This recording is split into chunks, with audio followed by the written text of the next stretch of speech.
Somente a graça. Graça. Esse favor imerecido que nós recebemos de Deus, que é o amor dele, o sacrifício do nosso Senhor Jesus Cristo na cruz para pagar uma dívida que nós não tínhamos como pagar e nos garantir a salvação. Infelizmente, nós temos essa incrível capacidade de, ao longo dos anos, dar um peso diferente do que as palavras realmente carregam em si, ou pior ainda, dar um significado diferente para uma determinada palavra. Quem aqui nunca passou por uma situação como essa, onde alguém está lá perturbando o seu juízo, tirando a sua paciência, a sua paz, e você fala assim, meu Deus, me dá graça. Pois é, está pedindo graça ou você está pedindo serenidade, tranquilidade e paciência para lidar com aquela pessoa ou aquela situação que está tirando a sua paz? Ou ainda, você precisa fazer alguma coisa que vai exigir bastante de você, resolver um problema, seja lá o que for, e aí você fala assim, meu Deus, me dá graça. Pois é, você está pedindo graça ou você está pedindo capacitação, que Deus te capacite para fazer o que você precisa fazer ou resolver aquele problema que você precisa resolver? É lógico que no meio disso tudo a gente poderia viajar um pouco, né, e falar que você está pedindo algo que você não merece, mas enfim, o fato é que, no fundo, a gente precisa resgatar o verdadeiro significado dessa palavra tão importante para nós.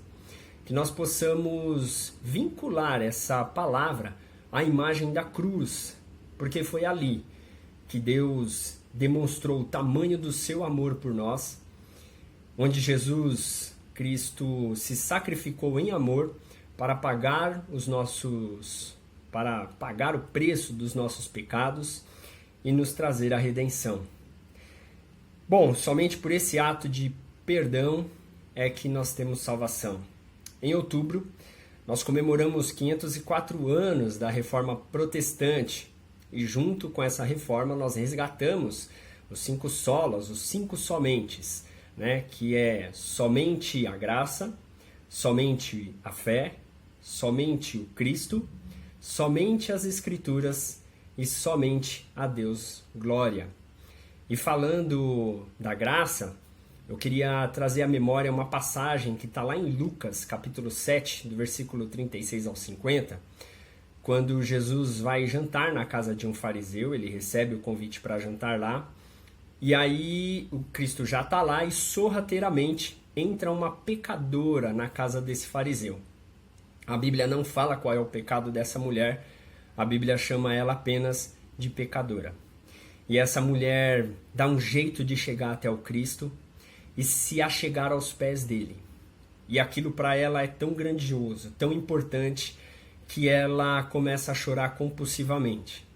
As lágrimas dela vão caindo nos pés do Cristo enquanto ela beija os pés dele. Com aquele monte de lágrima, ela vai lavando os pés dele e secando os pés dele com o cabelo dela. Num determinado momento, ela pega um frasco de perfume, que a Bíblia chama de vaso de alabastro, era um frasco de perfume com uma especiaria ali, provavelmente muito cara para a época. Quando ela resolveu levar aquele vaso, aquele frasco de perfume com ela, muito provavelmente ela não tinha a menor ideia de como e quando ela ia conseguir despejar aquilo no mestre, mas chegou ali a oportunidade dela. Bom, o fariseu vendo aquilo, ele critica, porque o Cristo permite que ela faça aquilo, e é lógico que o Cristo, vendo aquela crítica, resolve se virar para o fariseu e contar uma história. Ele diz que um determinado homem tinha outro dos 2 homens que deviam para ele. Um desses homens que devia para ele devia 50 denários e o outro devia 500 denários. Um denário era equivalente a um dia de trabalho. Então, imagina que um devia quase 2 meses de trabalho e o outro devia praticamente 1 ano e meio de trabalho. É muita coisa. Bom, aí ele continua contando que esse homem que era detentor da dívida, que ia receber o dinheiro, vendo que esses 2 outros camaradas não tinham como pagar ele, resolveu perdoar a dívida. E aí ele vira para o fariseu e pergunta: qual desses dois homens o amará mais esse senhor que perdoou a dívida? Será mais grato? Bom, é lógico, o fariseu fala que é aquele que tinha a dívida maior. O Senhor fala que é isso mesmo, que ele respondeu corretamente. E em meio a isso tudo, Jesus acaba fazendo uma comparação da atitude do fariseu com a atitude da pecadora. O fariseu, ele recebeu Jesus com muita cordialidade, de forma cortês, educada. A pecadora não, a pecadora foi até Jesus, reconhecendo que na frente dela estava o Salvador dela, o Salvador do mundo, o Messias.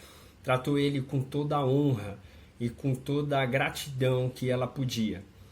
A quem muito foi perdoado, muito amou. Ela sabia que ali na frente dela estava o Messias, o Cordeiro que tira o pecado do mundo, como está escrito lá em João, capítulo 1, versículo 29. Pois é, a quem muito foi perdoado, muito amou. Não importa se você deve 50 denários ou 500, todos nós somos devedores desse amor, desse ato de graça que o Cristo fez lá na cruz por nós.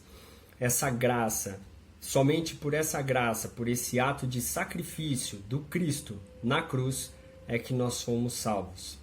Que nós possamos realmente recuperar o verdadeiro significado dessa palavra e vincular, toda vez que nós falarmos essa palavra graça, venha na nossa memória, na nossa cabeça, a imagem da cruz, desse ato de amor que pagou pelos nossos pecados e foi capaz de nos salvar, um ato de graça, um favor que nós não merecemos.